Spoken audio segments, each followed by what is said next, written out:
వందనాలు చెల్లిస్తూ ఇదిగో నాయన నీకు స్తుతి ఆకాశ మహాకాశంలో పట్టజాలను వెంటం కలిగిన తండ్రి పరిశుద్ధాత్ముడవై ఉన్న నా దేవాన్ని పరిశుద్ధమైన దివ్యమైన ఘనమైన నామమును బట్టి నీకు మాత్రమే కృతజ్ఞతాస్తుతులు చెల్లిస్తూ ఉన్నాము ప్రభు.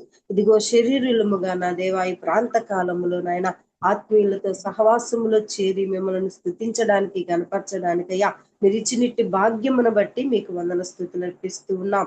ఇది నా కూడికను మీ చేతికి అప్పచెప్పుకుంటున్నాం. ఇంతవరకు నా ప్రభువ ప్రార్థనల్లో మీరు తోడుగా ఉన్నారయ్యా. అనేక అంశాలు మా ప్రియులు మీ ఎదుట ఆనబెట్టి ఉండగా నాయన ప్రతి అవసరత అక్కరను మీరు తీరుస్తున్నారని నమ్ముచ్చు నాయన మిమ్మల్ని వేడుకుంటూ ఉన్నాం. దేవానికి స్తుతి స్తోత్రాలయ్యా. అయ్యా చదివిన వాక్య లేఖనాలలో మీరు తోడుగా ఉన్నారు నా ప్రభువా, మీకు వందనాలు. ఇదిగో నా ప్రభువా అపోస్తల విశ్వాస ప్రమాణములో నా తండ్రి ఎదుట మీరు మమ్మల్ని చేత ప్రమాణము చేయించిన దేవుడవయ్యా నీకు స్తుతి. ప్రత్యేకించి వాక్య లేఖనాల్లోనికి వెళ్ళబోతూ ఉండగా నాయన అయా నీ దైవ సేవకురాలను నీ సిలువ చాటున మరుగుపరచండి అయ్యా. అయ్యా రీట అమ్మగారిని నా ప్రభువా మీకు వందనాలు. మంచి ఆరోగ్యము చేత ఎత్తి పట్టుకొని ఈ దినమున మీ దాసురాలు మాతో ఏమి మాట్లాడినై ఉన్నారో, ఏమి బోధించనై ఉన్నారో, ఏమి హెచ్చరించనై ఉన్నారో నా ప్రభువా అట్టి వాకులను నా ప్రభు మీకు స్తోత్రాలయ్యా విశుద్ధపరచి విరచి పంచి పెడుతూ ఉండగా నా తండ్రి అయా ప్రతి మాట మా హృదయములలో నా తండ్రి జొచ్చి భద్రపరుచుకున్నట్లుగా నీ సహాయము దయచేయమని వేడుకుంటున్నాను ప్రభువా. ఈ దినమన మీరే మాతో మాట్లాడి మమ్మల్ని బలపరిచి ఆయుత్తపరిచి ఆత్మీయతలో నా తండ్రి సిద్ధపరచుటకు నీ సహాయము దయచేయమని మీదట జరగనైన ప్రతి కార్యక్రమాన్ని మీ ఆత్మ ఆధ్వర్యానికి అప్పచెప్పుకుంటూ అయ్యా ట్రాన్స్లేట్ చేస్తున్న సిస్టర్ గారిని కూడా మీరు జ్ఞాపకం చేసుకోమని అయ్యా జాయిన్ అయిన మా ఆత్మీయులను బట్టి జాయిన్ అవ్వాల్సిన వారు త్వరగా జాయిన్ అవుటకు నీ కృపా సహాయము దయచేయమని మీ నామానికే మహిమ ఘనత ప్రభావములు ఆరోపించుకుంటూ యేసయ్య అతి శ్రేష్టమైన నామములు అడిగి వేడుకొని ప్రార్థిస్తున్నాను పరమ తండ్రి. Amen. Amen. Hallelujah. Praise the lord. Thank you so much అన్నారు. అందరికి వందనాలండి. జాన్సీ అక్క ప్లీజ్. ఓకే తండ్రి. అందరికీ గుడ్ మార్నింగ్ అండి. ఈ రోజు మన మధ్యలో వాక్యం అందించడానికి సహోదరి ఐరన్ డేటా సైమన్ గారు దేవుని యొక్క ఆత్మ చేత ప్రేరేపింపబడి సిద్ధంగా ఉన్నారు. వారిని పరిచయం చేయటం గౌరవంగా భావిస్తున్నాను. సిస్టర్ ఐరన్ డేటా సైమన్ గారు ఢిల్లీకి చెందినవారు. యువతతో సమయం గడపటం, వారి జీవిత కష్టాలను పంచుకోవటం, వారికి మార్గనిర్దేశం చేయటం అంటే రేటా గారికి ఎంతో అంకిత భావం. వారు సిఎన్ఐ చర్చికి హాజరవుతూ దేవుని వాక్యాన్ని క్రమం తప్పకుండా పంచుకుంటూ ఉంటారు. గత 5 దశాబ్దాలుగా రేటా గారు YWCA, YMCA మరియు సిఎన్ఐతో సహా అనేక సంస్థలు మరియు కంపెనీలకు వివిధ నాయకత్వ పాత్రల్లో ప్రభువును సేవిస్తూ ఉన్నారు. ప్రతి శుక్రవారం రేటా గారు వర్చువల్ ప్రేయర్ ఫెలోషిప్ గ్రూప్ తో ఆత్మలను అలరించే తాజా పరలోక మనను పంచుకుంటూ ఉంటారు. మరి సిస్టర్ గారు అంటే మనందరికి ఎంతో ఇష్టం అండి. అలానే తెలుగులోకి ట్రాన్స్లేట్ చేయడానికి సిస్టర్ జ్యోతిర్మయ్య గారు కూడా సిద్ధంగా ఉన్నారు. వారిని కూడా ప్రేమతో ఆహ్వానిస్తున్నాను. Good morning madam. Welcome madam. Morning. Thank you, Jansi. God bless. Thank you madam. Good morning sister. Good morning. Good morning. Bless you. Good morning. God bless. Wow. Bless Good you. morning. How are you, Good Jyoti? morning. Fine. Good to see you. Good. Bless you.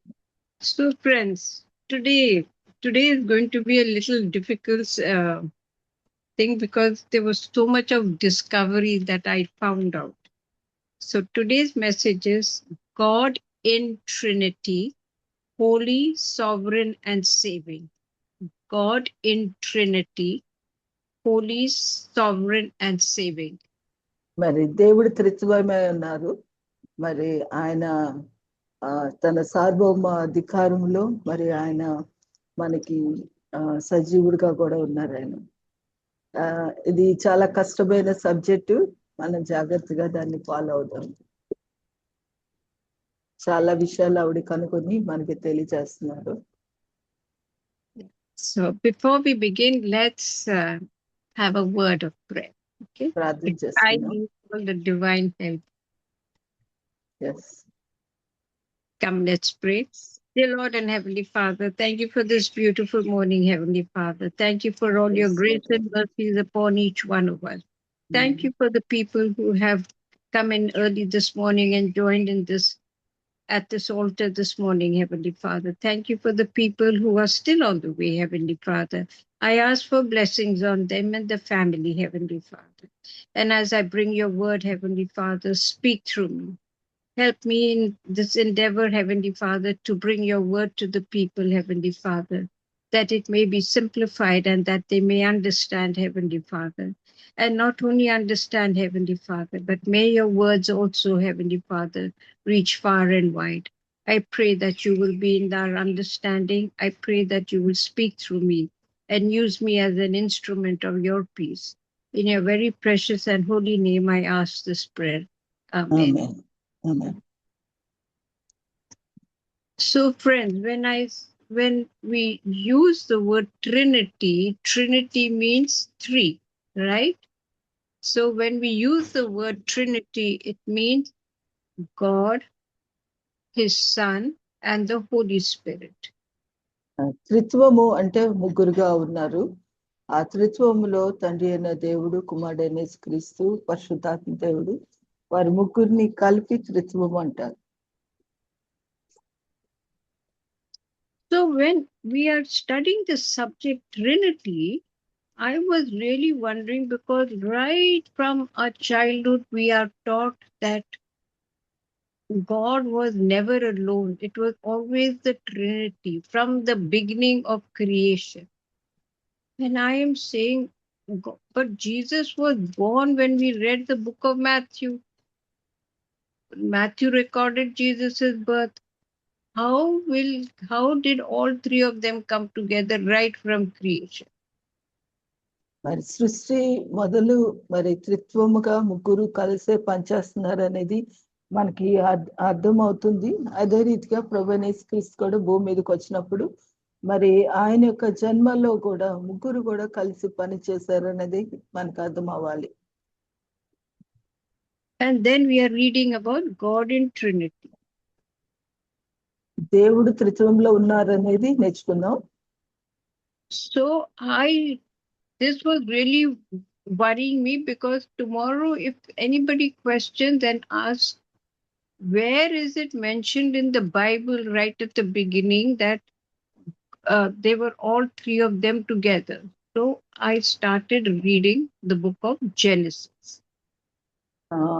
ఎవరైనా మనల్ని ప్రశ్నించి త్రిత్వంగా ముగ్గురు వ్యక్తులు ఎలాగ ఉన్నారు అనేది మనకి ఎవరైనా ప్రశ్నిస్తే మనకు అర్థం అవ్వాలి ఏంటంటే, ఆ యొక్క సృష్టి ఆరంభం నుంచి కూడా యొక్క ముగ్గురు కూడా కలిసి పని చేస్తున్నారు అనేది తెలుసుకోవడానికి నేను ఆది కాండంలో నుంచి ఆ యొక్క లేఖన భాగాల్ని పరిశీలన చేస్తూ వచ్చాను. And so if somebody can open the Bible and read Genesis chapter 1 verse 26. ఆది కాండం మొదటి అధ్యాయం 26 నుంచి ఎవరైనా చదవండి. దేవుడు మన స్వరూపమందు మన పోలిక చొప్పున నరులను చేయుదము, వారు సముద్రపు చేపలను, ఆకాశ పక్షులను, పశువులను, సమస్త భూమిని, భూమి మీద ప్రాకు ప్రతి జంతువును ఏలుదురుగాకనియు పలికెను. So what does it say? Then God said, let us make man in our image. మరి దేవుడు మన స్వరూపం అందు మన పోలిక చొప్పున నరులను చేయుదము అనే విషయాన్ని తెలియచేశారు. Yeah. Let us make man in our image according to our likeness. So who is the our? It is not, God is not saying me or my. He is saying our. Our means మన God, క్రీస్తు, His Son, and the Holy Spirit. Okay? So this clarifies right from the beginning that God was not alone. He was the Trinity. మరి ఈ యొక్క లేఖన భాగమును మనం స్పష్టంగా గమనిస్తే దేవుడు నేను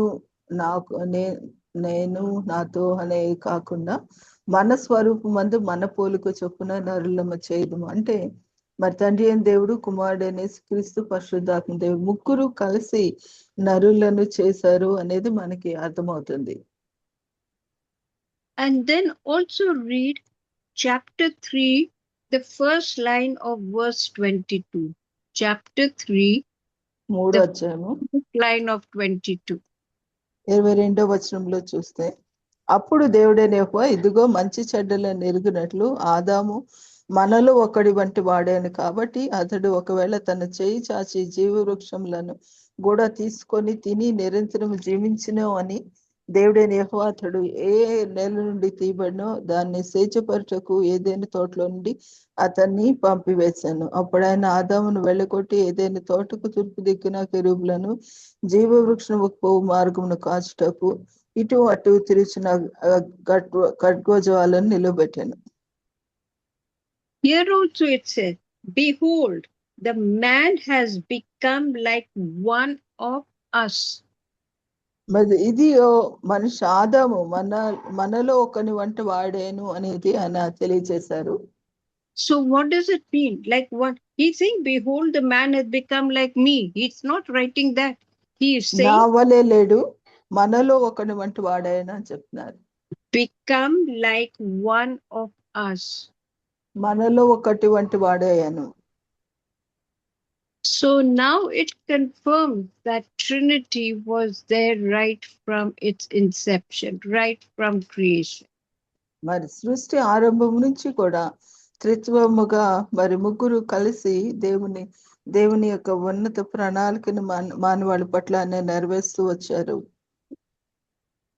I also want you to, it is not in context. I mean, this sentence, this other passage that I want you to read is not in context, but it was also an eye-opener which I wanted us to take note of.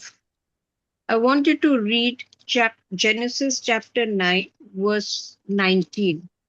9వ అధ్యాయము 19వ వచనము కూడా మరి ఇది నేను తెలుసుకున్న విషయముగా మనం గుర్తించవలసినదిగా, ఆ ముగ్గురు నోవాహు కుమారులు వీరి సంతానము భూమి అంతటా వ్యాపించాను. ఈ ముగ్గురు నోవాహు కుమారులు వీరి సంతానం భూమి అంతటా వ్యాపించాను. You read it? Yes. These three were the sons of Noah, and from these the whole earth was populated. మరి ఈ యొక్క ముగ్గురు నోవాహు కుమారులుగా ఉన్న ముగ్గురు వీరి సంతానమే భూమి అంతటా కూడా వ్యాపించారు. Right? You know, when we read the Bible, we are just reading without, concentrating on each word. And when I started reading Genesis again, I realized there is so much to read even in the first few chapters. It is. Then when we say about Trinity, then we come to Matthew chapter 1, verse 18. What is Matthew chapter? మత్తయి సువార్త మొదటి అధ్యాయం 18వ వచనంలో మనం చూసినట్లయితే, Here it is the manifestation of Jesus. మరి యేసుక్రీస్తు యొక్క జనన విధమేట్లనుగా ఆయన తల్లి అయిన మరియా యోసేపునకు ప్రదానం చేయబడిన తర్వాత వారేకము కాకమునుపు ఆమె పరిశుద్ధాత్మ వలన గర్భవతి ఉండెను. Okay, so now this is the birth of Jesus. And then God was right from the beginning with the Trinity. But then the manifestation of Jesus happened in his birth. And then what about the Holy Spirit?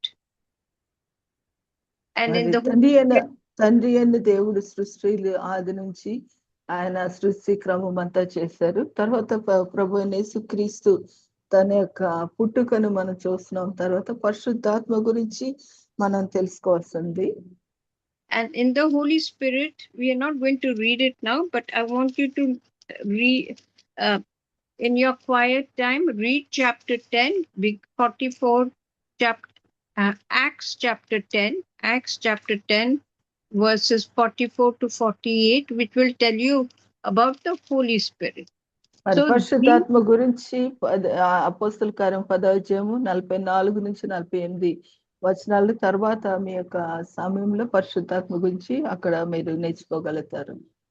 So this is God, the Son, the Holy Spirit. Okay. Now let us go in today's message. God in త్రిత్వములో ఉన్న దేవుడు, కుమారుడైన యేసుక్రీస్తు, పరిశుద్ధాత్మ గురించి ఇప్పుడు వరకు తెలుసుకున్నాం. ఈ రోజు మరి మనం నేర్చుకుంటున్నాం God in Trinity, holy, sovereign and saving. ఆయన పరిశుద్ధుడు, సార్వభౌముడు. And in this it's going to be covered in the passages from Isaiah, Revelation and John. యెషయా గ్రంథము, రెవల్యూషన్ ప్రకటన గ్రంథం and John. యోహాను సువార్త లేఖన భాగాల్లో మనం ఈ యొక్క అంశమును మనం ధ్యానం చేద్దాం. So let's take Isaiah chapter 6 verses 1 to 8. యెషయా గ్రంథం 6వ అధ్యాయము 1 నుంచి 8వ వచనం వరకు ధ్యానం చేద్దాం.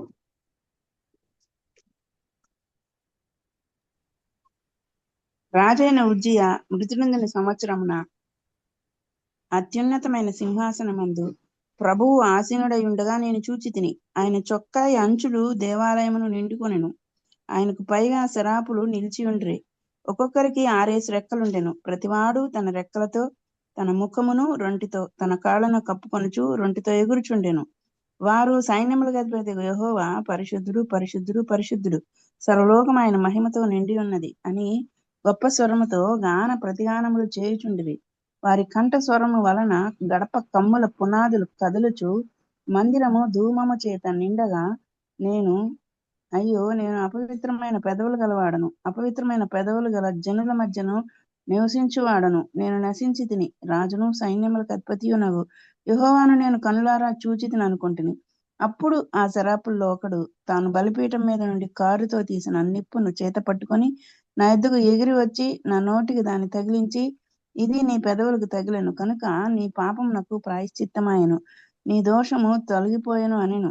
అప్పుడు నేను ఎవని పంపెదను, మా నిమిత్తము ఎవడు పోనని ప్రభువు సెలవీయగా ఇంటిని. అంతటి నేను చిత్తగించుము, నేనున్నాను, నన్ను పంపుమనగా. ఆమేన్. Thank you, Prasida. Now we all know, friends, that Isaiah, he was known as the evangelical prophet, and he was chosen to administer to the southern kingdom because the people there were really wicked. రాజైన ఉజ్జియా దినములో మరి దేవుడు యెషయా ప్రవక్తను మరి ఎన్నుకున్నప్పుడు ఆయన మరి దక్షిణము ఉన్న రాజ్యమునకు ఆయన ఒక నాయకుడిగా ఉన్నప్పుడు దేవుడు తనతో మాట్లాడిన ఇక మాటలు. And the southern kingdom of Judah was really going through a very bad patch because they were constantly sinning. And Isaiah was trying his best to help them to know that what was going to befall, what was going to come to them. మరి ఆ యొక్క దక్షిణాదిలో ఉన్న యూదా మరి జనాలు ఎంతగానో చెడిపోయి ఉన్నారు. వారికి మరి దేవుడు ఎటువంటి హెచ్చరికలు అయితే ఇచ్చారో వాటిని తెలియచేస్తూ యెషయా ఆ ప్రాంతంలో ఉన్నారు. And long before he was chosen by God, he was also administering to the people in Judah, or constantly telling them things that were going to come. మరి రాబోతున్న మరి యూదా జనాంగం చెడిపోయి ఉన్న వారి మీదకి రాబోతున్న ఉగ్రతను వారికి తెలియచేయడానికి వారికి అధిపతిగాను మరి వారి మధ్య నివసిస్తూ యెషయా ఉన్నారు. దేవుడు ఆయనను ప్రత్యేకపరుచుకుని ఎన్నుకున్న ఎవాంజలికల్ ప్రవక్తగా ఉన్నారు ఆయన. But here in chapter 6, we are going to read about him being called to be a prophet.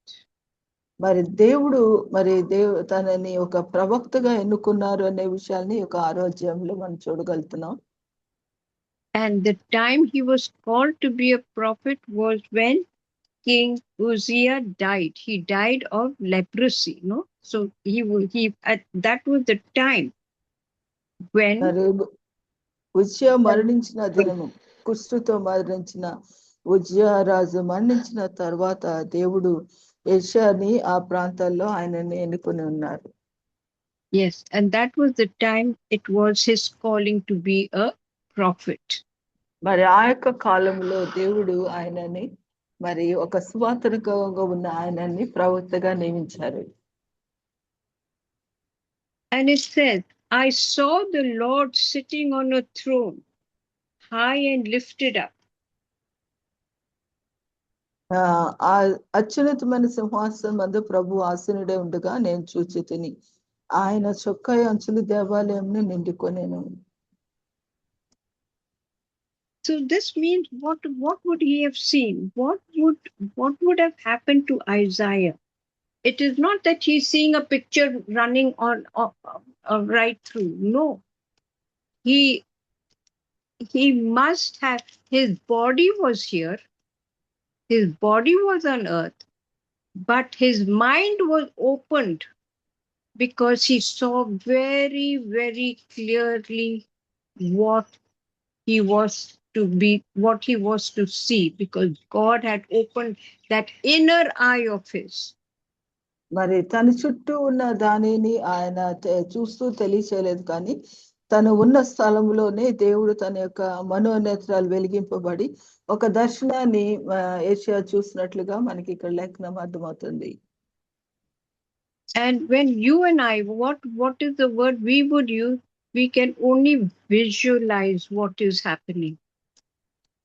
We cannot see, we can only visualize. But what did Isaiah? He was directly his mind, his eyes that were open were directly translated to see heaven clearly.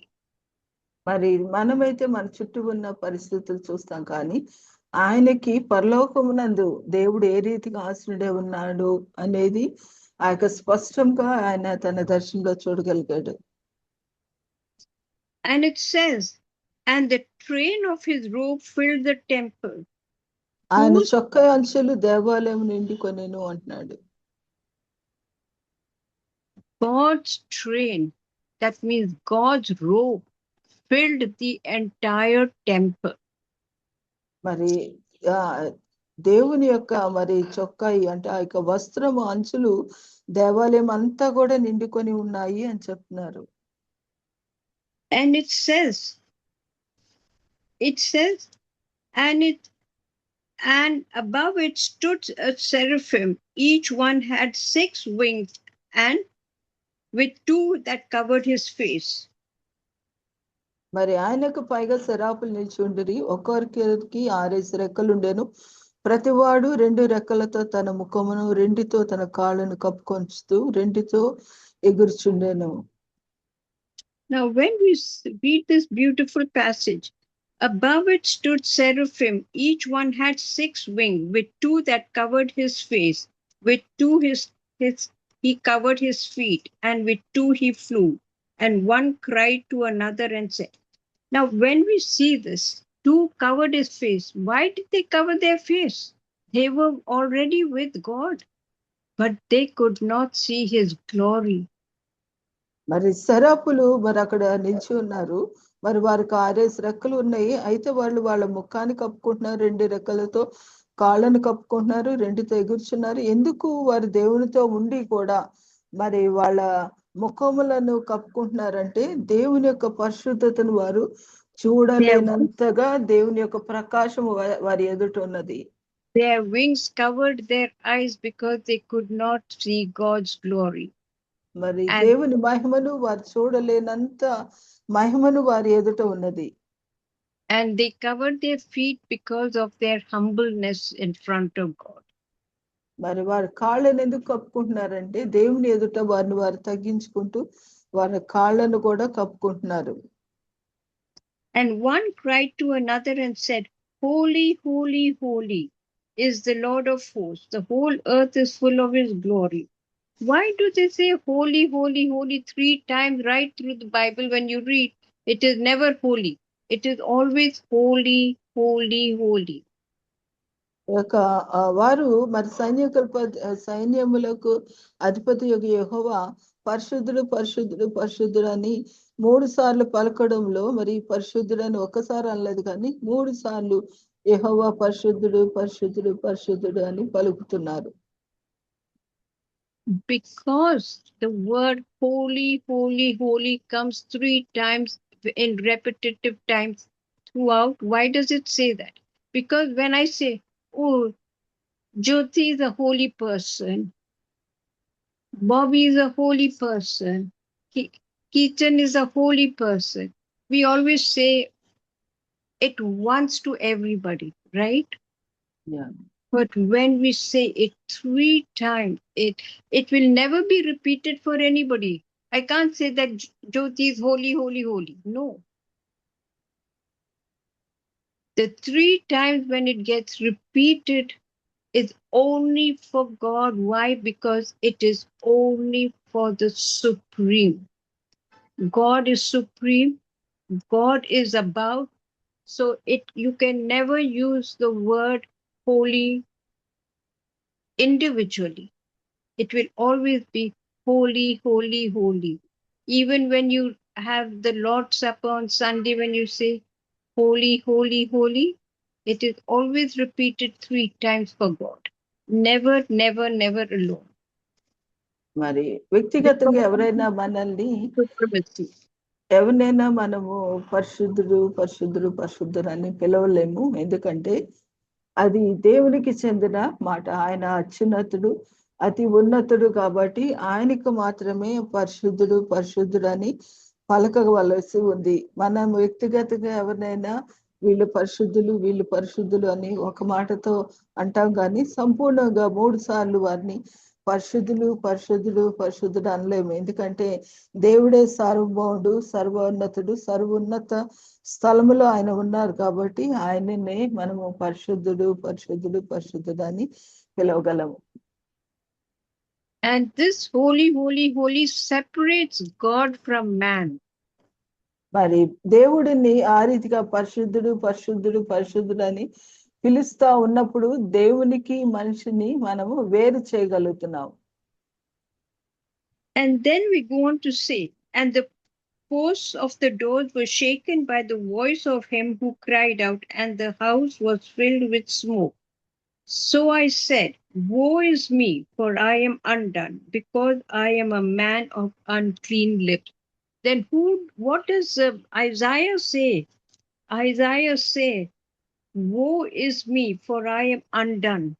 He says, because he was so transported to the heavens in his open mind, that he says, I am a man of unclean lips. మరి ఇక్కడ లేఖన భాగంలో మనం చూస్తున్నప్పుడు వారి కంఠస్వరం వలన కడప గమ్మల పునాదులు కదులుచు మందిరపు ధూపం చేత నిండుగా నేను అపవిత్రమైన పెదవులు గలవాడను, అపవిత్రమైన పెదవులు గల జనుల మధ్యను నివసించేవాడను, నేను నశించదని రాజును సైన్యములకు అధిపతి యెహోవాను నేను కల్లారా చూచితున్నాను కొన్నాను. And I dwell in the midst of a people of unclean lips. That means, right, he is in the world. Isaiah is living in the world of people with unclean lips. మరి యెషయా మరి తను అపవిత్రమైన పెదవులు గల జనుల మధ్య నివసిస్తున్నాను, నేను నశించి తిని, అంతేకాకుండా రాజును సైన్యములకు అధిపతి యెహోవాను నేను కన్నులారా చూచి తిన్నాను కొంటిని. And then he says, and then why is he unclean? Because he realizes that he was not true to what. When your lips are unclean, your heart is also unclean. You cannot have a pure heart and unclean lips. So he realizes that the presence of God, his lips were unclean. And the people that he lived with, the world that he lived in, was also people of unclean lips. మరి తన చుట్టూ ఉన్న ప్రజలు కూడా అపవిత్రమైన మరి వారుగా అన్యజనులుగా వారు ఉన్నప్పుడు మరి యెషయా గ్రహిస్తున్నాడు ఏంటంటే తన యొక్క హృదయము మరి అపవిత్రముగా ఉంది కాబట్టి తన పెదవులు కూడా అపవిత్రమైన మాటలు పలికేదిగా ఉన్నది అనేది మరి దేవుడు ఏమైనాడు అనేది కూడా వారి మధ్య ఆయనను వారికి కనపరుస్తూ తెలియజేస్తున్నాడు. And then when Isaiah, for my eyes have seen the King, the Lord of hosts, when Isaiah sees the Lord of hosts, he sees the light and the robe. He does not see a form. He sees the light and he knows that God is there. And why does he say that I dwell in the midst of people of unclean lips? Because he says this, because he sees that the seraphims have covered their eyes because they cannot behold God's glory. And they had their feet covered because of sheer humbleness. And because he saw this, he realized he was unclean. మరి దేవునిని ఆయన దర్శనంలో చూస్తున్నప్పుడు మరి దేవుని చుట్టూ ఉన్న శరాపులు ఏ రీతిగా అయితే వారి రెక్కలతో వారి ముఖమును కాళ్ళను కప్పుకొంచు వారి చుట్టూ ఉన్నారు. దేవుడు ఎటువంటి పరిశుద్ధుడైన దేవుడు అని యెషయా గుర్తించినప్పుడు తన చుట్టూ ఉన్న ప్రజలు ఎంతగా మరి అపవిత్రతో ఉన్నాడు కూడా గ్రహించగలిగాడు. అంతేకాకుండా దేవుని యొక్క మరి ఆ యొక్క చొక్కా అంచులు కూడా దేవాలయంలో నిండిన ఆ స్థితిలో తను చూస్తూ ఆ యొక్క దర్శనంలో మరి తన స్థితిని యెషయా గ్రహించి తను కూడా చెప్తున్నాడు, నేను అపవిత్రమైన పెదవులు గలవాడను అంటున్నాడు. And because Isaiah was in the presence of God and the seraphims were there, they, to purify his lips, they took a piece of burnt coal and took it with the tongs from the altar, and he touched my mouth with it and said, behold, this has touched your lips. Your iniquity is taken away and your sins purged. మరి అప్పుడు జరిగిన విషయం ఏంటంటే యెషయా మరి నేను అపవిత్రమైన పెదవులు కలవాడనని అందుకు గ్రహించినప్పుడు ఆ శరాపుల్లో ఒకడు తన బలిపీఠం నుంచి కారుతో తీసిన నిప్పును చేత పట్టుకొని నా యొద్దకు ఎగిరి వచ్చి నా నోటికి దాన్ని తగిలించి, ఇది నీ పెదవులకు తగిలేను కనుక నీ పాపమునకు ప్రాయశ్చిత్తమాయను, నీ దోషము తొలగిపోయినా నేను అప్పుడు నేను తోలిపోయినని వారు తెలియజేశారు. So the seraphims touched his lips and he became pure, means his sins were forgiven him. And the beautiful part is, and I heard the voice of the Lord say, whom shall I send and who will go for us? Who will go for us? ఆ యొక్క శరాపుల్లో వారు మరి ఆ యొక్క car నిప్పుని తీసుకొచ్చి ఆయన పెదవులను తాకినప్పుడు మరి ఆయన పాపములు దోషములు తొలగిపోయినని ప్రాయశ్చిత్తమైనని చెప్పినప్పుడు మరి అంతేకాకుండా వారు నేను ఎవరిని పంపేదను, మా నిమిత్తం ఎవరు పోనని ప్రభు సెలవీరుగా అంతటా నేను చిత్తగించుము, నేనున్నాను, నన్ను పంపుమనగా. And now we know the Trinity was, Isaiah witnessed the Trinity. యెషయా మరి యొక్క లేఖన భాగంలో తను గ్రహించాడు. అంతేకాకుండా త్రిత్వమును ఆయన అక్కడ ప్రకటించేవాడుగా మరి త్రిత్వమును తను గ్రహించి దాన్ని తెలియపరిచే విధముగా యెషయా మనకి ఇక్కడ మరి ఆ విషయాలు తెలియజేశారు. And then Isaiah said, here am I, send me. And he said, go and tell this people, keep on hearing, but do not understand. Keep on seeing, but do not perceive. మరి అంతటా నేను చిత్తగించు, నేనున్నాను, నన్ను పంపమనగా ఆయన, నీవు పోయి ఈ జనులతో ఇట్లనుము, వీరు నిత్యము వినిచుందరు గాని గ్రహింపకొందరు, నిత్యము చూచుందరు గాని తెలుసుకొనకుందరు. వారు కళ్ళారన్న చూచి చెవులతో విని హృదయంతో గ్రహించి మనసు మార్చుకొని స్వస్థత పొందకపోనట్లు ఈ జనుల హృదయము క్రొవ్వు తీసి వారి చెవులు మందపరిచి వారి కన్నులు మూయించమని చెప్పాను. So, friends, this is the story of the Trinity, మరి where త్రిత్వం గురించి యెషయా తెలియచేసిన లేఖన భాగాలు, it clearly lets us know that the Trinity has been with us right from the time of creation to the time, as of now, when we are reading Isaiah, to the time of Isaiah, because it says, and who will go for us? మరి ఇక్కడ మరి మొదటి నుంచి సృష్టి ఆరంభం నుంచి కూడా త్రిత్వం యొక్క బయలుపరచడము, త్రిత్వను దేవుడు కనపరుచుకుంటూ మరి యెషయా ద్వారా కూడా మన కొరకు ఎవరిని పంపేదమని వారు మాట్లాడినప్పుడు యెషయా చెప్తున్నాడు, నేనున్నాను, నన్ను పంపమని అడిగాడు. And as if I remember correctly, I think I may be wrong, but I will have to authenticate it. I think it was only Isaiah and John. People can please correct me. I think it was only Isaiah and John that actually saw heaven when they were on earth. They were transported to the heavens. I think these were the only two people, but I can be wrong. If somebody else can correct me, I would love that. మరి ఒకవేళ నన్ను ఏదైనా విషయం, అపోస్తలుడైన పౌలు కూడా చూసి, apostle Paul also see the heaven. He went to the third heaven. Yeah. Paul also went to the heaven. Yes, Yes. Two people who actually saw heaven. మరి యెషయా అదే రీతిగా యోహాను కూడా వారి భూమి మీద ఉండగానే మరి పరలోకం యొక్క దర్శనాన్ని వారు చూడగలిగారు. Now let us read Revelations chapter 4 verses 1 to 11. ప్రకటన గ్రంథం 4వ అధ్యాయము 1వ అధ్యాయం నుంచి చూద్దాం.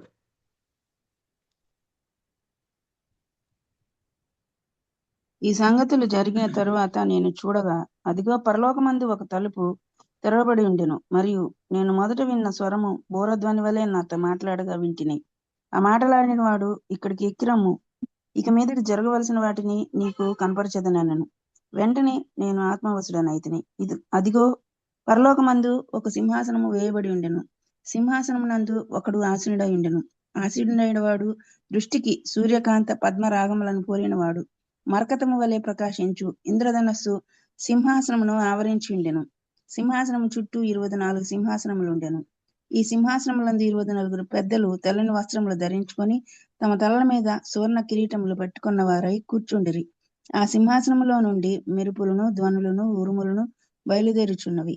మరియు ఆ సింహాసనము ఎదుట 7 దీపములు ప్రజ్వలించుచున్నవి. అవి దేవుని 7 ఆత్మలు. మరియు ఆ సింహాసనము ఎదుట స్ఫటికమును పోలిన గాజు వంటి సముద్రం ఉన్నట్టుండెను. ఆ సింహాసనమునకు మధ్యను, సింహాసనము చుట్టూను, ముందు వెనుక కన్నులతో నిండిన 4 జీవులుండెను. మొదటి జీవి సింహము వంటిది, రెండవ జీవి దూడ వంటిది, మూడవ జీవి మనుష్యుని ముఖము వంటి ముఖము గలది, 4వ జీవి ఎగురుచున్న పక్షిరాజు వంటిది. ఈ 4 జీవులలో ప్రతి జీవికి 6 రెక్కలుండెను. అవి చుట్టూను రెక్కల లోపటను కన్నులతో నిండి ఉన్నవి. అవి భూత వర్తమాన భవిష్యత్ కాలములలో ఉండు సర్వాధికారియు దేవుడు నగు ప్రభువు పరిశుద్ధుడు పరిశుద్ధుడు పరిశుద్ధుడు అని మానక రాత్రింబగళ్ళు చెప్పుచుండును. ఆ సింహాసనమునందు ఆసీనుడై ఉండి యుగ యుగములు జీవించుచున్న వానికి మహిమయు ఘనతయు కృతజ్ఞతాస్తుతులను కలుగును గాకని ఆ జీవులు కీర్తించుచుండగా, ఆ 24 పెద్దలు సింహాసనమునందు ఆసీనుడై ఉండి వాని ఎదుట సాగిలబడి యుగ యుగములు జీవించుచున్న వానికి నమస్కారం చేయుచు, ప్రభువా మా దేవా, నీవు సమస్తమును సృష్టించితివి. నీ చిత్తమును బట్టి అవి ఉండెను, దానిని బట్టియే సృష్టింపబడెను. కనుక నీవే మహిమ ఘనత ప్రభావములు పొందనర్హుడు అని చెప్పుచు తమ కిరీటములను ఆ సింహాసనం ఎదుట వేసిరి. ఆమేన్. Thank you, Prasida. Now here it is quite similar to what Isaiah had seen, right? He was also transported to heaven. for that split second, and he saw everything, what was to come. Yes. మరి Asia మరి చూసిన దర్శనం లాంటిదే ఈ లేఖన భాగంలో చూస్తున్నాం. మరి ఏషియా తన యొక్క కన్నులు మరి ఎత్తి మరి పరలోకంలో దర్శనం చూసినప్పుడు ఏదైతే స్పష్టతను మరి చూడగలిగాడో అదే రీతిగా ఈ యొక్క ప్రకటన గ్రంథంలో కూడా యోహాను తను కూడా ఆ యొక్క పరలోకము మరి తెరవబడము, దేవుని యొక్క స్వరము అక్కడ ఉండడం అనేది తను చూస్తూ ఉన్నారు. And this is nothing, but it is very, very similar to what Isaiah saw. But here, John was administering to the 7 churches. That is why over here you will see 7 lamps. You will see about all these things in multiples, because what John was doing, he was trying to, the 7 churches that was also in the state of corruption, he was trying to transform them before the coming of Jesus, because John was constantly telling them about the coming of Jesus. యోహాను యొక్క దర్శనంలో తను చూడగలుగుతున్నాడు, అనేక విషయాలు చూడగలుగుతున్నాడు. అంటే తను 7 సంఘములని మరి వాటి యందు దృష్టించి ఏ రీతిగా వారి సిద్ధపాటుని తను కలిగి ఉన్నాడో ఇక్కడ చూస్తున్నప్పుడు 7 అనే మాటలు అనేకమైన విషయాలు ఈ యొక్క లేఖన భాగంలో ప్రకటన 4వ అధ్యాయంలో మనం చూస్తున్నాం.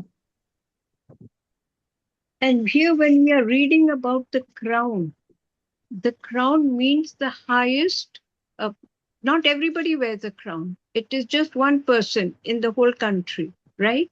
So when we are talking about the crown, it means the chosen one. మరి ఇక్కడ మరి కిరీటం అనేది గురించి మాట్లాడినప్పుడు అది అందరికీ ఇవ్వబడదు, కానీ దేవుడు ఎవరినైతే ప్రత్యేకంగా ఎన్నుకుంటారు వారి మీద ఆ యొక్క కిరీటములు ఉంటాయి అనేది మనం గ్రహించాలి. And see, when it says, I looked and behold a door standing open in heaven, and the first voice which I heard was like a trumpet speaking with me, saying, come up here and I will show you things. This means that John was commanded to go up. మరి ఇక్కడ మనం మొదటి ఈ వచనంలో చూస్తే ఈ సంగతులు జరిగిన తర్వాత నేను చూడగా అదిగో పరలోకమందు ఒక తలుపు తెరవబడి ఉండెను, మరియు నేను మొదట వినిన స్వరం బోరధ్వని వల్లే నాతో మాట్లాడగా వింటిని. ఆ మాట్లాడిన వాడు ఇక్కడికి ఎక్కిరాము, ఇక మీదట జరగవలసిన వాటిని కనపరచదనని మరి ఆయనని మరి ఉన్నతమైన ఆ యొక్క పరలోకమునకు మరి ఎక్కిరమ్మని మరి ఆ యొక్క స్వరాన్ని వినగలిగాడు. And John was commanded to go up and see these. His feet was on the ground. Yes, he was administering to the churches then, but God had transported him up also to see the things, because he wanted him to know about the things that were to come and befall those churches. మరి ఆయన యొక్క మరి పాదాలు భూమి మీద ఉన్నాయి, కానీ తను ఆ యొక్క 7 సంఘాలని మరి మీద ఆధిపత్యం వహిస్తున్నప్పుడు దేవుడు ఆయనని పరలోకంలోకి ఎక్కిరమ్మని రాబో సంగతులను మరి సంఘాలకి తెలియచేయడం కొరకు దేవుడు ఆయనని పరలోకంలోకి రావడానికి ఎక్కి ఆ స్థలానికి వెళ్ళడానికి దేవుడు అనుమతి ఇచ్చారు. And then it goes on to describes the clarity of heaven in with like it was like a jasper and a sardis stone in appearance, and there was a rainbow around the throne. Why was there this rainbow could have been just a color, because God, if you remember the story of Noah, why did God bring that rainbow after the flood? Because it was a reminder to God also about his covenant with man. మరి ఇక్కడ మరి ఆయన ఒక దర్శనం చూశాడు. ఆయన ఆత్మవిషుడు పరలోకం మందు ఒక సింహాసనం వేయబడి ఉంటది. ఆ యొక్క సింహాసనం మందు ఒకడు ఆసనుడే ఉన్నారు. ఆసనుడైన వాడు దృష్టికి సూర్యకాంత పద్మరాగములు పోలిన వాడు మరకతం వలె ప్రకాశించు ఇంద్రధనస్సును సింహాసనం ఆవరించి ఉండెను.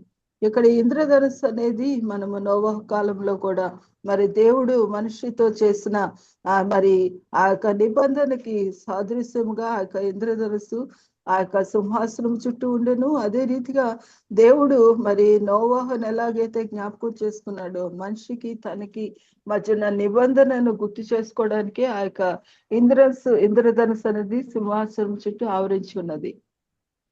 And that covenant that he made with Noah was the first covenant with man. మరి మనిషితో మరి దేవుడు చేసిన మొట్టమొదటిసారిగా నోవాహుతో దేవుడు ఆ యొక్క ఇంద్రధనస్సును సాదృశ్యముగా ఉంచారు, దేవుడు చేసిన నిబంధన గుర్తుగా. And that covenant was that he will not destroy the entire world. మరి దేవుడు జ్ఞాపకం చేసుకున్నాడు ఏంటంటే భూమిని ఇక్కడ ఎన్నడూ కూడా నేను పూర్తిగా నశింప చేయను అనేది ఆయన నిబంధన చేశారు. He will not destroy the entire world with water. మరి నీటితోటి భూమి అంతటిని మరలా ఆయన నశింప చేయను అనేది ఇంద్రధనుస్సు సాదృశ్యంగా మనిషితో చేసిన ఆ నిబంధన ఆయన జ్ఞాపకం చేసుకునేవాడుగా ఉన్నారు. And then it goes. He goes on describing the bit of heaven. Then he says, the first living creature was like a lion.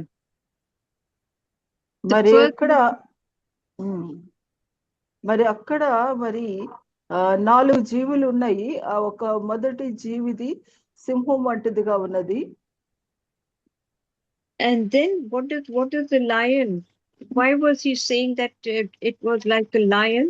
Because it shows the God's supremacy, his strength and his power.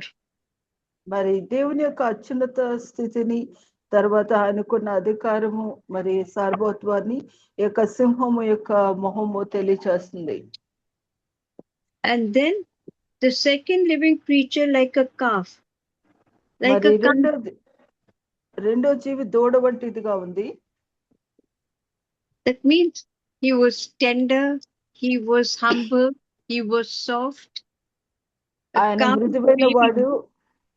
మృదువైన వాడు మరి సాత్వికుడుగాను మరి ఆ విషయాల్ని తెలియచేసేదిగా ఆ యొక్క దూడ వంటి జీవి రెండో జీవి ఉన్నది. And the third one, he says, had a face like a man.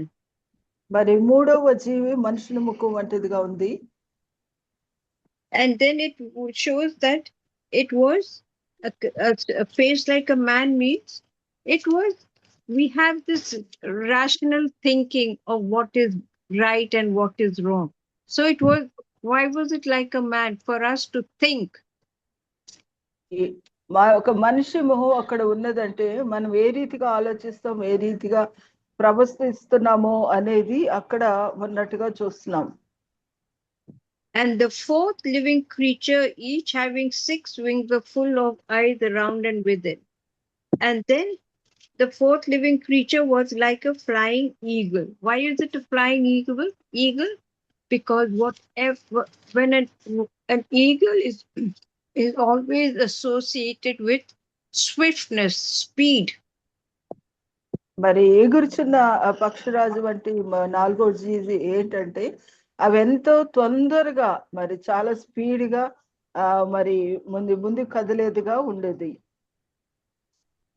And then it goes on to say the 6 wings were full of eyes around and within, and they do not rest day or night, saying, Holy, holy, holy. Again it is holy, holy, holy. That means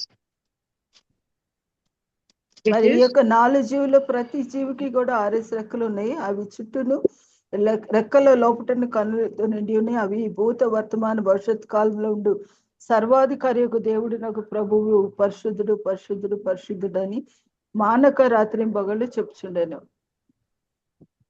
And here, this is the second time we read about these 24 elders. They fall down before him. Who are these elders? These elders were people of God who were jointly going to be there with him. మరి ఈ యొక్క 24 పెద్దల గురించి ఇక్కడ రాయబడింది. వారు మరి భూమి మీద నుంచి దేవుని దగ్గరకు వెళ్ళిన మనుషులు అయి ఉన్నారు.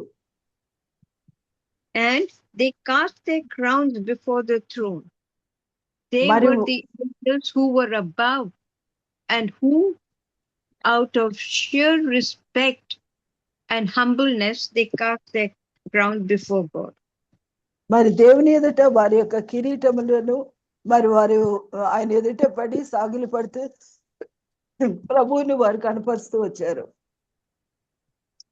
And when they put it down before him, they said, "You are worthy, O Lord, to receive glory and honor and power. For మరి you created all things, మరి and by దేవుని ఎదుట మరి వారి యొక్క కిరీటములు కింది పెట్టి వారు ప్రభువ మా దేవ నీవు సమస్తము సృష్టించితివి, నీ చిత్తం బట్టే ఉండెను, దానిని బట్టి సృజింపబడిన కనుక నీవే మహిమ ఘనత ప్రభావములు పొందనర్హుడు అని చెప్పుచు తమ కిరీటములు ఆ సింహాసనం ఎదుట వేసిరి. so when John saw this, when John was transported to heaven and he saw heaven clearly, he saw the holiness of God. He saw the sovereignty of God. That means uh, um, him being the sovereign person, where all the 24 people were leaving that, putting their crowns before it, and he saw how God saved everybody. మరి He saw ఇక్కడ మరి యోహాను పరలోకమునికి ఎక్కిపోయిన తరువాత దేవుని యొక్క దర్శనమును చూసినప్పుడు దేవుడు పరిశుద్ధుడని, మరి ఆయన సార్వభౌముడని, మరి ఆయనకున్న అధికారము ఎదుట మరి సర్వ జీవులు కూడా సాగిలిపడి ఆయనను ఆయనే సమస్తమైన మహిమ ఘనత ప్రభావాలు పొందనహరుడు అని చెప్తూ మరి ఆయన ఎదుట వారి కిరీటములను వారి యొక్క సింహాసనం ఎదుట వారు వేయగలిగారు. okay. So because the 24 men saw God's sovereignty, they cast their crowns down in front of him. And what did God say? And what did they say? For you created all things, and by your will they exist and were created. They exist.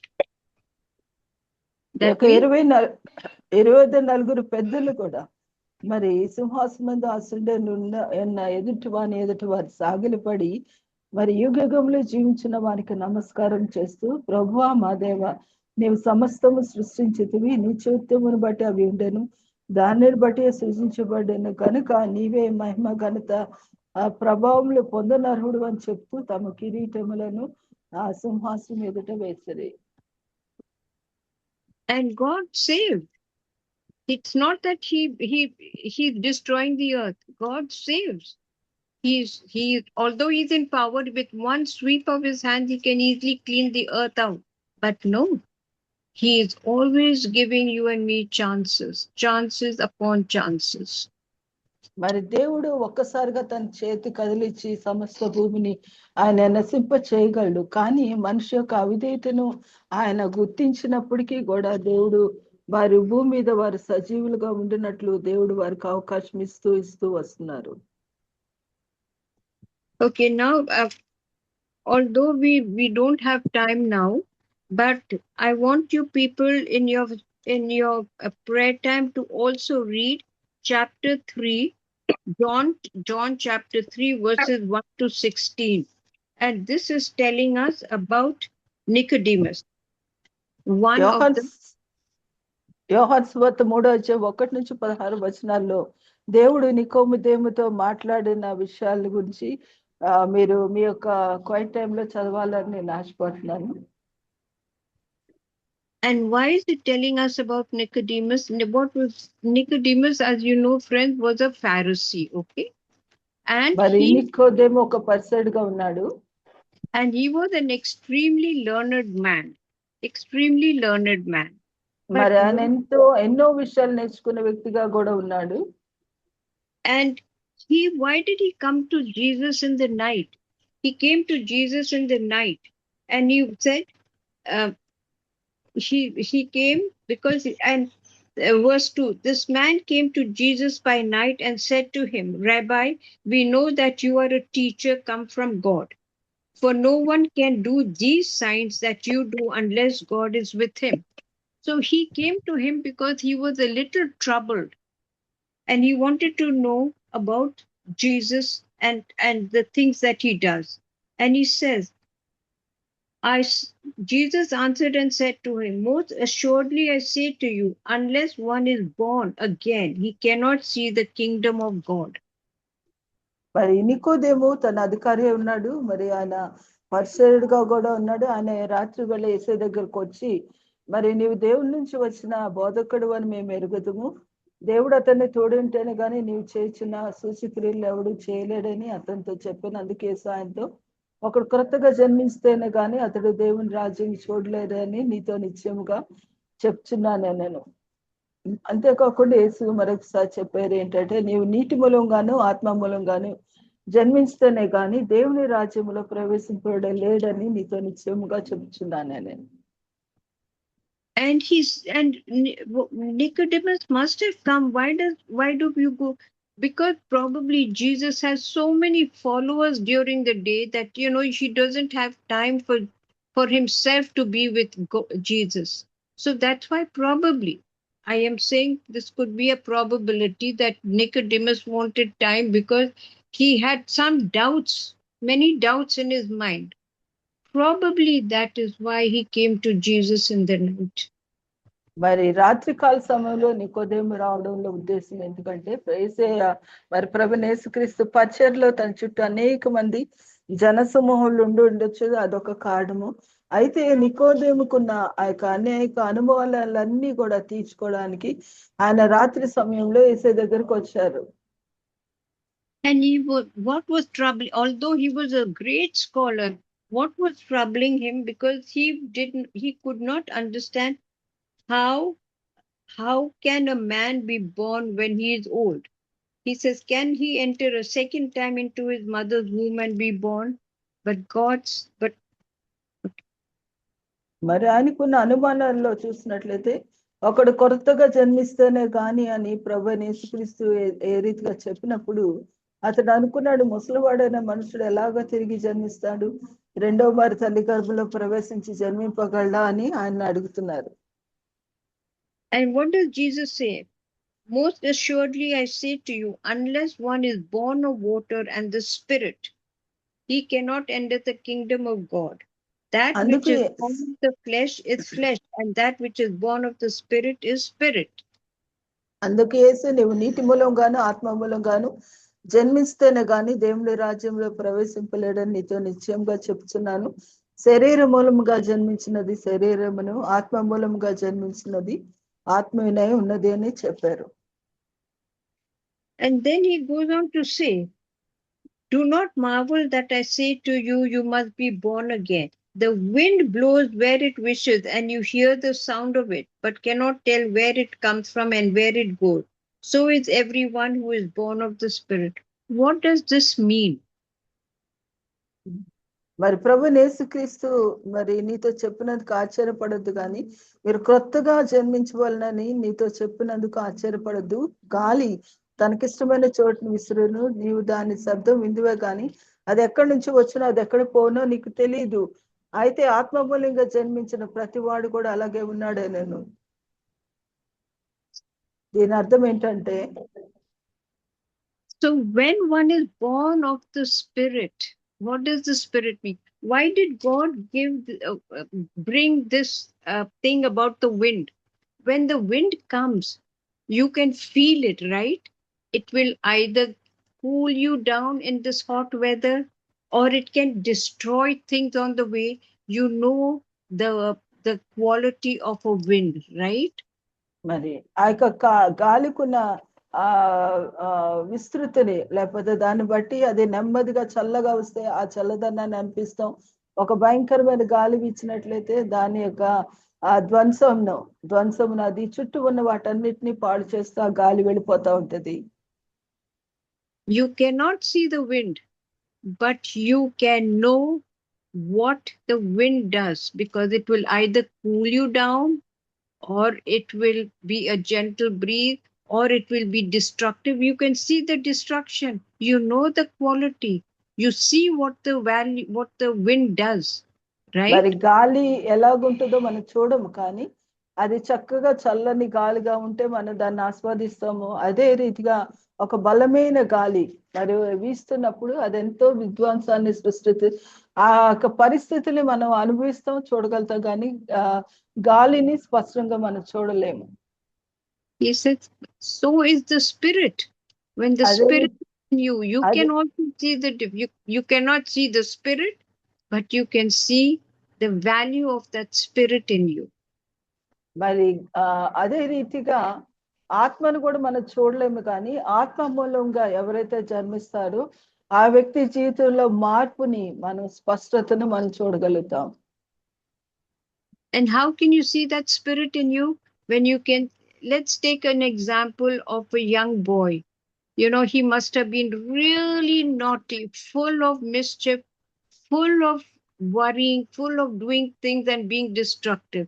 But when the Holy Spirit is in him, he starts becoming calmer. He starts understanding. He starts listening.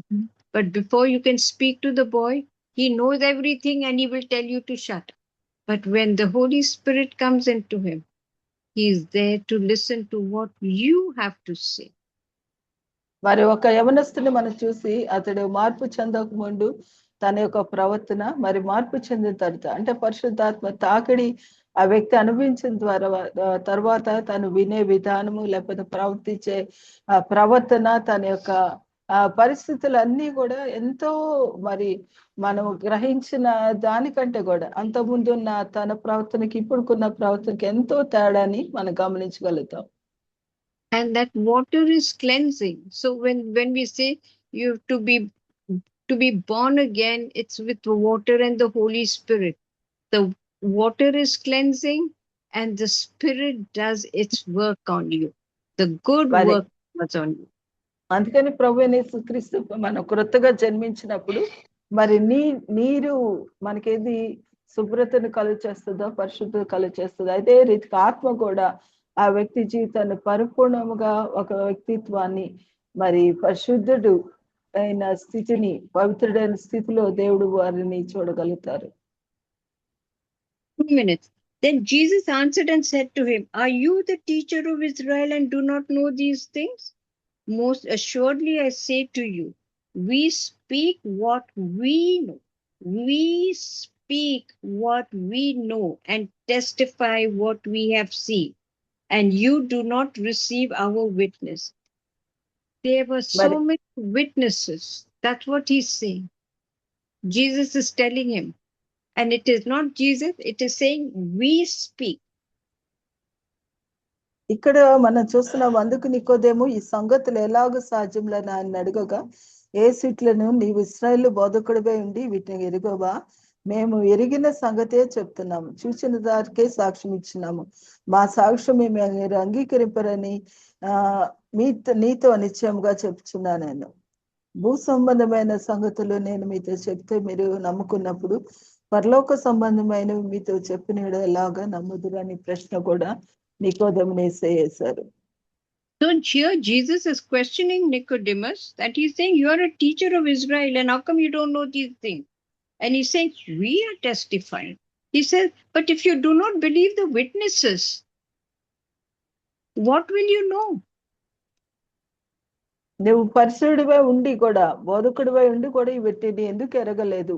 మేము సాక్ష్యం ఇస్తున్నాము, మా సాక్ష్యము మరి మీరు అంగీకరించకపోతే మరి మరి ఇవన్నీ కూడా జరుగుతున్న విషయాలన్నీ కూడా మమ్మల్ని గురించి సాక్ష్యం ఇస్తున్నప్పుడు మీరు అంగీకరింపరని మీతో నిశ్చయంగా చెప్తున్నాము. ఎందుకంటే భూ సంబంధమైన సంగతులు నేను మీతో చెప్తే మీరు నమ్మకున్నప్పుడు పరలోక సంబంధమైనవి మీతో చెప్పిన ఎడల ఎలాగ నమ్ముదురు అనే ప్రశ్నను ప్రభువైన యేసుక్రీస్తు నికోదేముని వేశారు. And he says, you are not believing the witnesses which I am telling you about earthly things, and you are not believing the witnesses. What will you believe if I tell you about heavenly things? మరి పరలోకమైన విషయాలు నీకు చెప్తే ఎలాగ నీవు నమ్మగలవు అని ప్రశ్నిస్తారు. And then he says, no one has ascended to heaven, but he who came down from heaven, that is the Son of Man who is in heaven. And as Moses lifted up the serpent in the wilderness, even so much the Son of Man be lifted up, that whoever believes in him should not perish but have everlasting life. For God so loved the world that he gave his only begotten Son, that whoever believes in him should not perish but have everlasting life. So మరియు పరలోకం నుంచి దిగి వచ్చిన వాడు అనగా పరలోకంలో నుండి మనుష్య కుమారుడే తప్ప పరలోకములకు ఎక్కిపోయిన వాడు ఎవడు లేడు. అరణ్యంలో మోషే సర్పం ఎలాగెత్తినో అలాగే విశ్వసించే ప్రతి వాడును నశింపక ఆయన ద్వారా నిత్యజీవం పొందినట్లు మనుష్య కుమారుడు ఎత్తబడే వలనను. ఎందుకంటే దేవుడు లోకమునంతో ప్రేమించును కాగా ఆయన తన అద్వితీయ కుమారునిగా పుట్టిన వాని యందు విశ్వాసం ఉంచి వాడు ప్రతి వాడును నశింపక నిత్యజీవం పొందినట్లు ఆయనను అనుగ్రహించెను. Now when Moses threw his stick on the ground, it became a serpent, right? In front of Pharaoh. When he lifted that snake up, what did it become? It became the stick of command. So that is why what God is saying is, I sent my son to earth because of this, and I have now brought him up to heaven to lead you people, so that you are not without any help. That is the reason why Jesus was born as a man, so that we could follow, our simple minds could follow the things what another man does. That is why, because he knows that the earth was so far away from heaven, God realized that man would not comprehend anything. So he sent his son to earth for us to follow the simple things, so that he could lift people up to heaven. మరి అరణ్యంలో మోషే తన సర్పమును తన యొక్క కర్రను మరి కింద పడేసినప్పుడు అది సర్పంగా మారెను. అయితే ఆ సర్పాన్ని మళ్ళా పట్టుకున్నప్పుడు ఒక అధికారము గల కర్రగా మోషే చేతిలో ఉన్నట్లుగానే దేవుడు మనుష్య కుమారుని భూమి మీదకి పంపించారు. ఎందుకంటే పరలోకము మనకి ఎంతగానో దూరంగా ఉంది.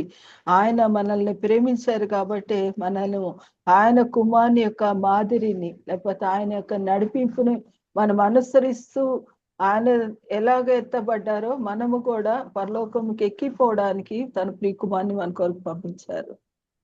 And verse 15 is so beautiful, that whoever believes in him should not perish but have everlasting life.